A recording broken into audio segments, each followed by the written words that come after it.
Are Locked On Spartans, your daily podcast on the Michigan State Spartans, part of the Locked On Podcast Network, your team every day.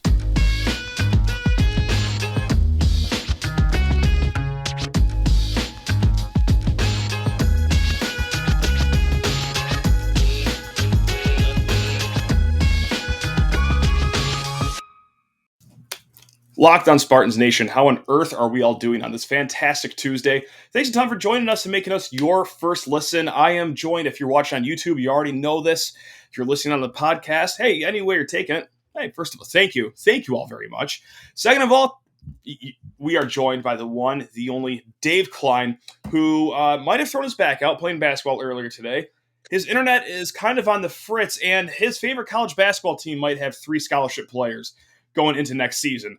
With that said, DK, how you doing, man? You doing okay?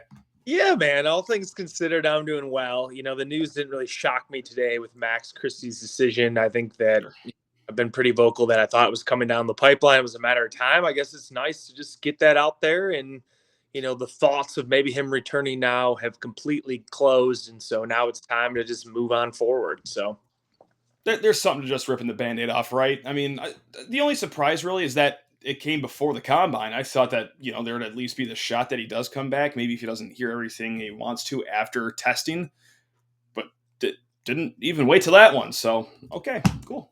Sweet. Yep. Thanks. Appreciate it. I mean, I thought maybe there's a small possibility he doesn't get the feedback that he wants to hear. He's going to end up getting drafted. I don't think there's any doubt about that. It's in a position, you know, if I had to guess, somewhere between 35 and 45, I think that that's probably where he ends up landing. I know that they've begun to increase the guaranteed money, I think up till, I want to say 40. I don't know if it's all the way up to 45. But he'll land somewhere, and it's just a matter of, is he going to be able to stick around? You know, I think he's going to end up playing a couple, you know, probably years in the G League. I think physically he's still a ways away. Not that he can't develop in the NBA, but it's a circumstance where if he ends up in the wrong franchise that isn't patient, you know, he goes down to the G League and he gets beat up a little bit. It's a bit of a riskier decision, I think, you know, but then maybe he comes back and doesn't have the year that we think he could possibly have as a sophomore, and maybe his stock falls even more. So it's a difficult decision for these kids. And this one, you know, it's tough, I think, as a Michigan State fan, because you're all excited from, you know, the moment that he commits. You kind of, you know, he chooses us over Duke. It was a circumstance where he was billed as like a high level, you know, sniper from beyond the arc. Doesn't really give you any of that this season. Shoots 31% from deep. I think below 30% in conference play. I thought all the time and the minutes and what he learned this season was going to be, you know, for the purposes of building towards next year. Now we don't, you know, get that second year out of him. And so it's a really weird position, I think, to be in as just a fan in general of the program. Like, how do you take this, I guess? Yeah, and of course that's like where I'm coming from too, like as a fan. And like a lot of my opinions right now like are just very like childish and like borderline immature, but that's what being a sports fan is, right? Like listen, I wish the kid luck. By all accounts seems like a great kid. Hey, he was on this show before last year, but I'm bummed.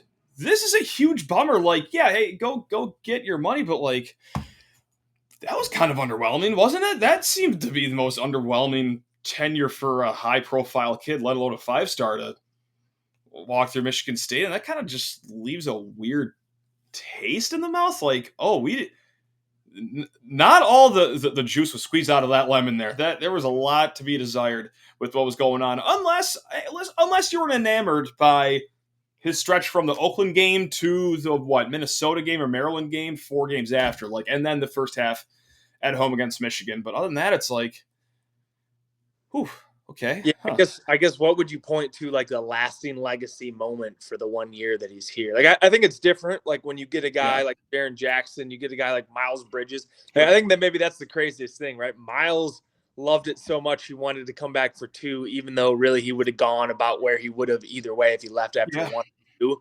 And you have a kid who came in and you thought, you know, you interviewed him. I heard all the interviews that he did. Super mature, seemed like it was going to process-driven thing where, you know, he was going to make the right decision for him and his family. And I don't know. It's hard for me to say that this is 100% the right decision. I'm not going to be counting some other kid's money if he gets drafted.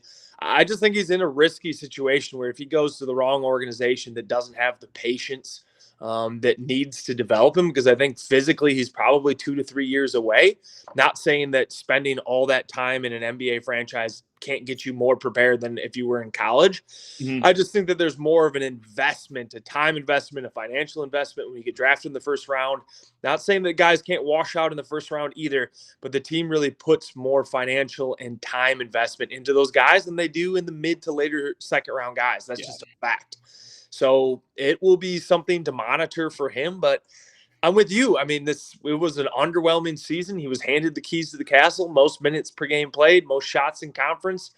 Izzo did basically everything. He had the kid gloves on the entire time with him. And this is just recruiting now in this day and age. And maybe that's part of the reason why Izzo stayed out of the 5-star waters, because you just never know what you're going to get. And now this, was a one and done situation. He's out the door. And like you said, you didn't squeeze out the maximum potential for that kid in college.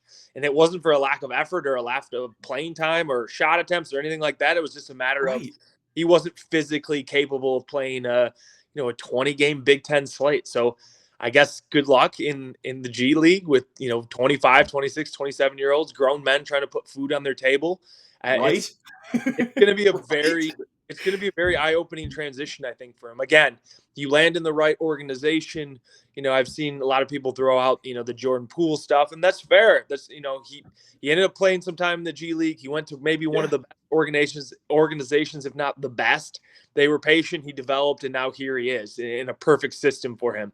That's like less than 1% of like the franchises out there. You know what I mean? Like, right. 5 to 6 franchises, I think you can say that the front offices are completely stable. You trust the process, trust the draft picks, like the Miami Heat, even the Spurs that they've struggled. They've had such a good and strong organization for a while. The Warriors, the Grizzlies are beginning to have drafted pretty well and starting to build a team. There's some franchises out there, but for every good franchise, there's a franchise like the Sacramento Kings, where you look like a Nick Stauskas ends up kind of washing out of the league. I think he was on the Celtics bench for this run. He's been like, the 13th guy, something like that. But it's a situation where I thought he was a clear-cut guy that was going to come into the league, had a very defined role, ends up landing in the wrong spot. And that's just some of the luck of being able to get drafted, right? You can't really choose where you go. And so it's a situation where Max really needs to find himself in a good spot, because if he lands in the wrong organization, it wouldn't surprise me if he washed out, even though I think that his toolkit, when he eventually physically develops, is going to be of a solid wing role player. I do believe that. So, yeah. And I love the Jordan Poole example too. And like, I'm going to pull actually a few Michigan players' names right now. And I swear I'm not trolling. Like, they just have a good amount of players that, left after a year or two that maybe could have benefited from a year after. Jordan Poole, great success story. That's awesome. Good for him. But for every one of those, there's how many DJ Wilsons, for example, Iggy Brazdakis, like just cautionary tales like that were like, yeah, sure, you're in the NBA. And listen, all these kids, Christie included, like, they have all made more money in their first contract than I'll probably see in my entire life. So like these are not slights, if anyone's thrown off or thinks I'm being rude, take solace in that right there. But that's kind of the debate, right? Like, what's better? Just getting up 22 minutes per game in Sioux Falls with, just like you said, a bunch of like 25, 26-year-old guys that actually have families, or maybe you play 4 minutes a game in the NBA, or is it coming back to a big program, or even just not even a big program, a program in general in college, being the man, because there'd be no debate next year. He was going to be the man and play for a Hall of Fame coach, Tom Izzo. Like, seems to me option B seems a lot more desirable, but again, I don't get me wrong, like, I get the allure of the NBA, but also I'm just kind of puzzled. Like, it seems like maybe I'm reading the situation wrong, and like I'm doing the worst thing in the world, which is just speculating, but like it seems like some people in that camp weren't too happy with the freshman season, and that's, if I had to boil this all down to one word, it's just puzzling. Because just like everything you said, he played the most minutes, he got the most shots up, never was blamed for anything. Izzo always spoke very highly of him. Never seen Izzo speak like this about any player in my entire life. And then like they're just they seem like a little like, no, this year wasn't for us. This was not a good experience for us. Like, it's just all puzzling to me. I'm kind of in the same boat. I didn't really expect. Yeah.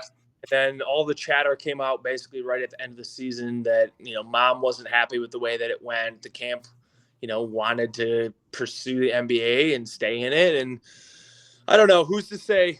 I guess time will tell whether it's a bad decision or not, but I don't, right off the cuff, I just think, he could have really placed himself in a more firm position heading in, to sophomore year, had a nice season of development. And I think he would have eventually gotten there and maybe been comfortably in, kind of like the top 20 picks, but who knows now? Who knows what'll happen? And I think it caught the staff by a little bit of surprise. I think that they've known probably for the last couple months, which is why they've pursued, at least a couple people, I guess, in the portal. But I think that it caught them a bit by surprise by the way that the season.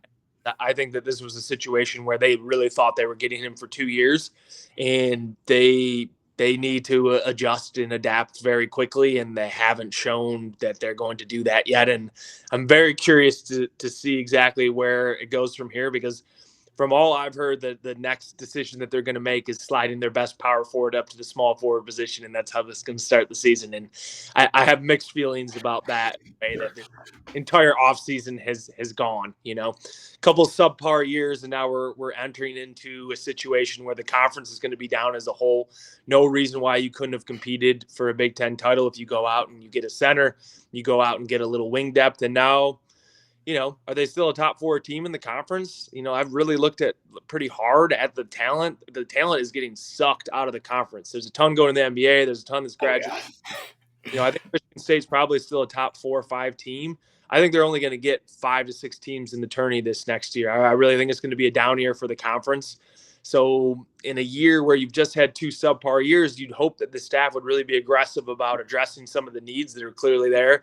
And we haven't seen that. And I guess that's been the biggest disappointment.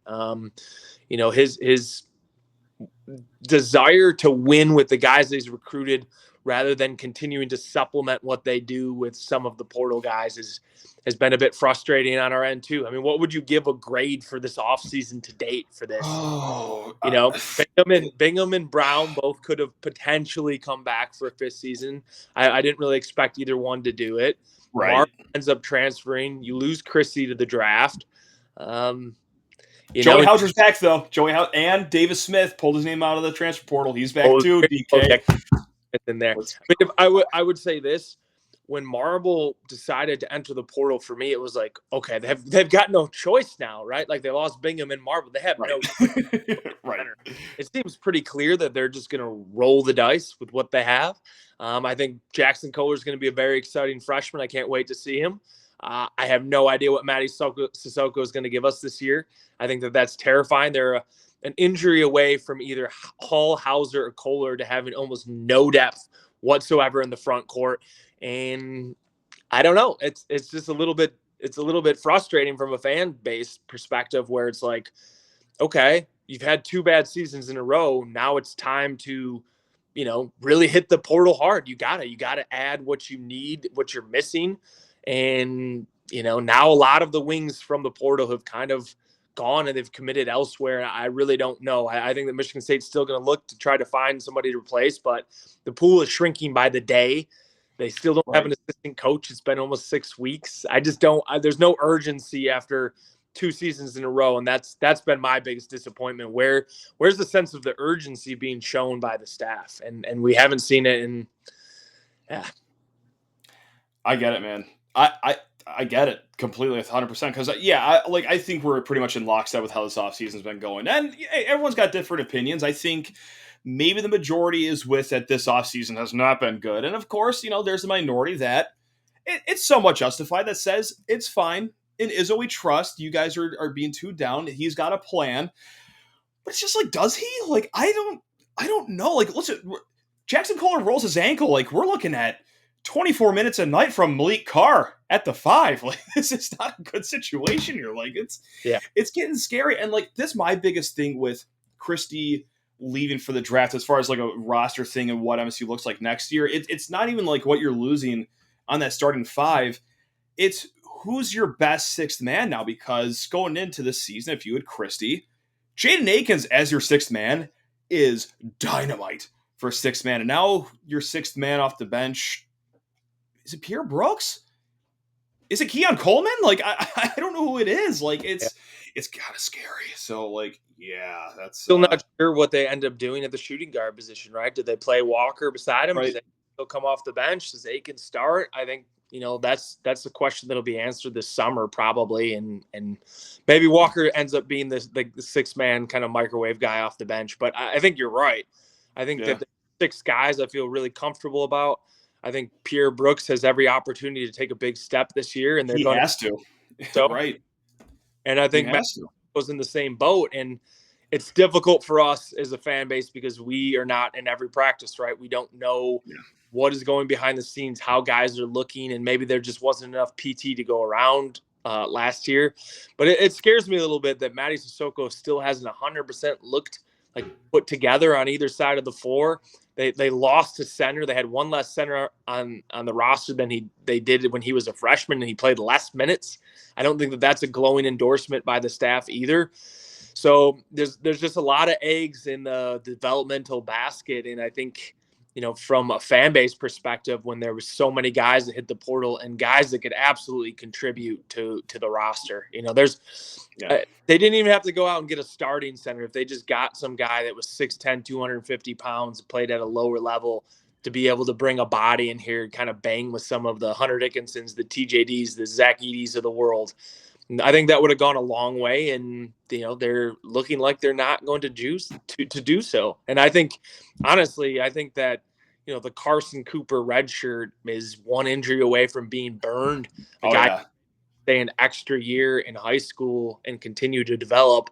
And now that's going to be your center option.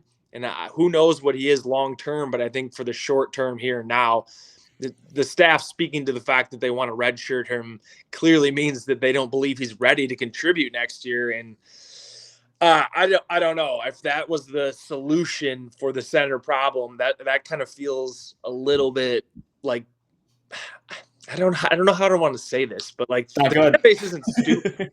Like right. You grabbing Carson Cooper and going, job's done at the center, boys. Got him for a couple years down the way. We're going to redshirt him, but don't you worry. We got it all figured out. Like it's hard not to have some trust, but the last couple years have shaken, I think me and the fan base in general, I would say have just been a little bit shaken about the trajectory of where the program's going. I thought this was a pivotal offseason, and right now, if we were grading what has occurred in the offseason, it's a failing grade for me. They've lost a bunch of guys. They haven't replaced them. I like that the rotation is going to get tighter if we're looking for some silver linings. No choice now. I mean, they have 9 guys. So, the rotation will be tight, and you just got to hope that everybody that you think can pops, and maybe you have a good season. But I don't think it makes sense when there's not enough insurance at any of the positions, and that's maybe the most baffling thing to me. Like, you just watched, like, how nice would it have been to have like a Daryl Morcell last year when Christie was struggling, or Braun goes through his shooting slump. They had nobody to play, in that spot. They could have maybe gone to Akins, but they didn't on the bench. So I don't know. I'm not quite sure what the staff is doing. And I guess, this is going to be one of those seasons where I think it's going to be a wait and see, because I think it either goes very well or I don't think it goes well at all. And I would be really surprised if there's an in-between this one. It feels like all the cards are being pushed, all the chips are in the middle of the table for the staff and just doubling down on the stubbornness. And we'll see what happens, I guess. It's so crazy. It could work. Limited rotation. There is a lineup you can have Hogard surrounded by, shooters like Tyson Walker, Akins, Hall, and Hauser, all the same lineup. Yeah, they probably get absolutely scored on every time that they're on defense, but hey, you could put up 3 points on offense every time that 5-some rolls down the court. So we should do a full episode where we just talk ourselves into a national championship at some point. Oh yeah, absolutely. I mean, there's so much to like about the guard play. I think that's the frustrating. We saw, you saw UNC's run. You saw a couple other programs just go kind of on the backs of some nice guard play run. Michigan State has some really good ones. I think, You have Hogard, you have Walker, you have Akins. I think Trey Holloman, who's an incoming freshman, is going to be really good for them. Like, that's a really, really solid position. Two-way guys at basically both the 1 and the 2. And, you have a solid power forward position, and then just the wing and the center is a big question mark. And if you went and filled those, I think everybody would just be pretty ecstatic heading into this. So. No doubt. So, well, I just want to get one take off and to get your opinion on it here in a hot second. But DK, I got to send you to the bench, unfortunately, because I got to talk to fine people about BetOnline.net. That's right. We got some awesome Eastern Conference Finals basketball. Celtics Heat. It's going to be great. Golden State Warriors are taking on, I assume, the Phoenix Suns. I did not watch that Game 7, but I'm sure it went all fine and well in Phoenix. You could bet on all that. They got great props, great lines, great everything at BetOnline because they're your number one source for all your sports betting needs and info. Find all the latest odds, news, and sports developments, including this year's basketball playoffs, Major League Baseball scores, fights, and even next season's NFL futures. That's right. It's all at BetOnline, your continued source for all your sports wagering information, from live betting to playoffs, esports, and more. So, head to the website today. Use your mobile device. Learn more about the trends and action that is at BetOnline, where the game starts. DK, I missed you as we welcome you back. I get to thank you. Yeah, I didn't completely fumble over myself 85 times like I've been doing all last week, so that's a small win on this beautiful Monday here. So take them where we can get them these days. I get this news that Max Christie is staying in the draft right before my son's swim class starts. And during the swim class, of course, like a good father I am, I'm just staring despondently into the distance, wondering, oh God, just everything. 49,000 thoughts run through my head. And one of them was this, like, usually when this happens, player leaves early for the draft, like the rhetoric is that, well, this is actually good for the program. You want kids to go to the NBA draft. And like, that's true. I feel like 93% of the time, but I feel like we're in the 7% here because, and hear me out, I'm going to ramble just a tad bit longer. Like Aaron Henry, like this is the latest example. Aaron Henry went to the draft after 3 years, but that just made sense because, okay, he maximized his development there. But not only that, he did come here as a 3-star. And you saw Izzo mold this guy from a 3-star into an NBA prospect. That's a win for the program. You can say it with Xavier Tillman too. I know he was a 4-star, but still molded him into an NBA player. Jaren Jackson, last one and done. At least he stayed in the lottery, though, in his time here. Now you got a situation where a 5-star walks in, didn't necessarily get everything you wanted out of him in your year here. Kind of screwed for the roster next season, but from an NBA perspective and a recruiting perspective, I guess, like, this 5-star just turned into a guy that's going to get picked like 39th overall. Like, it's just bad luck all around. And like, I don't know. Do you get the same vibe that like, this is not one of those times where, hey, this is great, MSU's going to get another player drafted, or are you actually? Yeah, I don't think it moves the needle a ton. Gotcha. I think Michigan's probably a bit in the same boat though, because Caleb Houston came into the yeah, totally. Yeah. Like lottery pick preseason, and sometimes just the high school recruiting misses. I mean, there's just misses. Yeah. I think this is a circumstance where maybe some of the level of competition, at least for Max, was maybe not properly allocated. Some of the buckets he's getting against the suburban league that he played in, where he's the 5-man back of the zone, maybe we didn't, just appreciate that and his ability to create separation from guys that, were nowhere near like high quality level high school players, let alone, high level D1 athletes. So I think we saw a little bit of that. But yeah, I agree generally with you. This isn't one where I think you're, really putting a feather in the cap for the program on this. But this is just kind of the way that it goes. Think about every guy that we got 2 years out of, maybe that we shouldn't have in some spots, the Gary Harris's, the Miles Bridges. And this is just the decision that goes the other way. And I think it's becoming increasingly harder for coaches to maintain rosters intact. To guys who are fringe NBA guys in college. And it's just a situation where, you hope that Michigan State starts wielding some of the NIL, which, you hope that the university as a whole allows a little bit more leeway for that. And I think Mel Tucker is going to 100% adopt and roll into that very heavily. And you just have to hope that the program for hoops follows suit, because I think that's where the real advantage is, right? For coaches that don't cheat or get dirty if you can pay some of your players while doing the recruiting that you're doing, the hard work recruiting, I think it goes hand in hand. So this is just a very interesting time. I think this is honestly one of the more interesting times for Michigan State basketball that we've had in a while. We're kind of seeing the end of a legacy coach, and what does that look like exactly the next couple of years, and at what point in time is there a transition? Because I don't see him doing a Coach K reunion tour. Maybe it's a season where he just has another one and he's done. Could it be this next year or 2 years from now?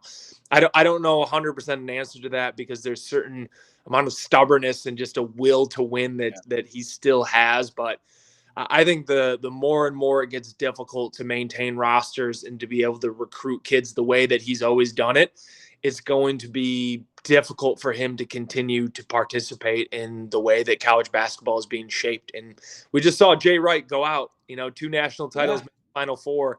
He probably could have coached for another 10 years and he just got ground out. So who's to say Izzo has more than a couple years left, or maybe he's got 5 to 7. We honestly don't know at this point, do we? There's a percentage of me though that like a single percent that we could wake up tomorrow morning and like, yeah, he's just done. Like I'm old enough, got enough money, accomplished way more than a lot of coaches have ever accomplished. This isn't for me, but also like he's more likely to coach another 20 years than he is to do that, right? So like he is who he is, and he's relentless. He does the relentless attitude. Maybe not necessarily the transfer portal, but in just his way of life. So yeah, DK, before I let you go, finally catch some sleep, as it is coming up to midnight right now. What's made you smile this off season? Because this has been a very sad episode.